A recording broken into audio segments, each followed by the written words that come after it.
Hello everyone, আজ আমি ধনিয়া পাতা ভর্তা করব। আর ধনিয়া পাতা ভর্তা করার জন্য আমি 1 কাপ ধনিয়া পাতা 1 মিনিটের মতো হাই হিটে ভেজে নিচ্ছি।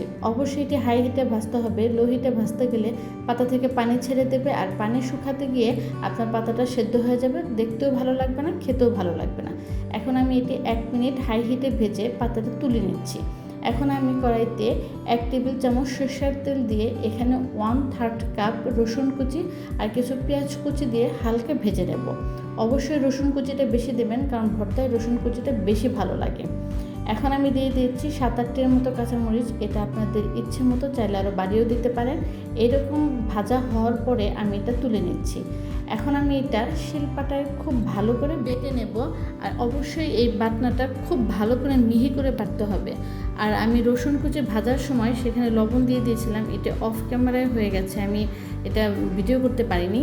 আর অবশ্যই রসুনটা আগে আপনারা বাটবেন, তারপরে ধনিয়া পাতাটা বাটবেন। এটা খুব ভালো করে মিহি করে বাটতে হবে, তা না হলে কিন্তু এটা একদমই ভালো লাগবে না। অবশ্যই আপনারা ব্লেন্ডারেও এটা করতে পারেন। আমি শিলপাটায় বেটে নিয়েছি।